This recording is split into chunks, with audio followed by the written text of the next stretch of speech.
back on the UK input side. Yes, I forgot we were about that. Yeah. Yes. Back on the UK import side, quite topical at the moment is disease control. Recently, we've had foot and mouth, lumpy skin disease, and African swine fever. It's been around for a while, but it's back in Spain this time. Yep. It's thrown a spanner into the works of a lot of customs agents recently. How did it work pre-Brexit?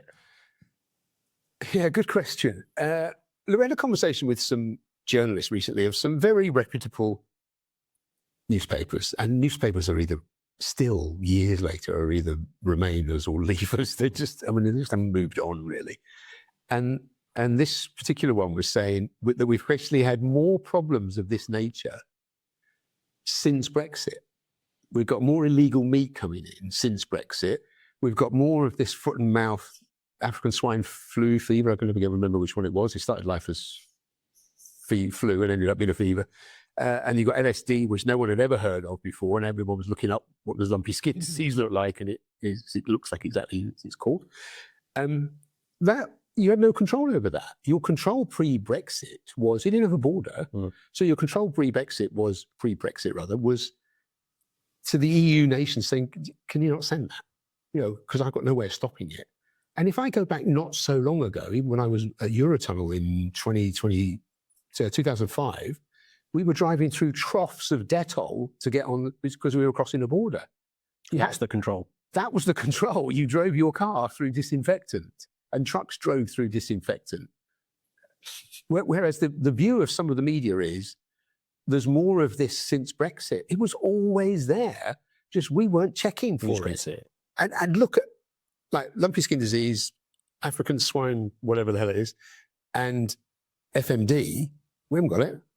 It's not here. It's spread from Bavaria, went into Switzerland a bit.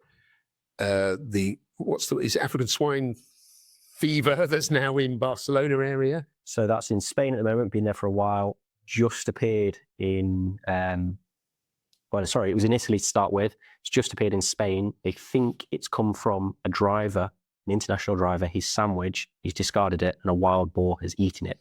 That's how quickly it spreads. Sounds like the Wuhan bat. Okay.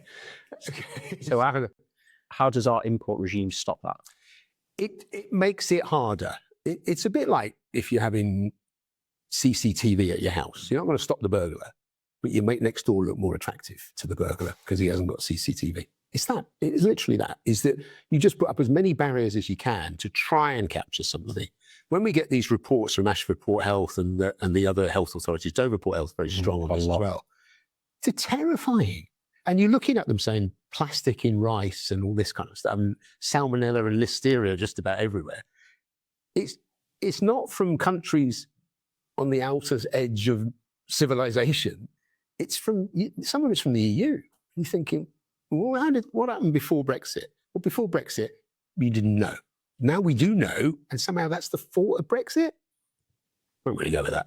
I'll follow that flow at all, really. So it's always been there, you just weren't aware of it. He literally didn't know about it. And you mentioned something earlier on, which I thought was really relevant, is that if the pork in Spain is now restricted, apart from that region, is restricted from coming to the UK, where can it go? Well, our restriction is at region level. I'm completely repeating you verbatim here. Our restriction is at region level, whereas the EU's restriction is much more, it's almost at street level. So you can't... Not quite. No, it's a lot tighter. I'm making a point, I suppose. But so that pork can still trade in the EU, but it can't come to the UK because of Brexit. Yep. Prior to Brexit, that could come to the UK. Yep. And you have to, we have to protect our own farming industry. And we appear to be doing that pretty well. Okay, there are other taxes that might not be supporting the farming, but from an import-export point of view, we seem to be doing a good job. I'm not driving through Dettol to get to work.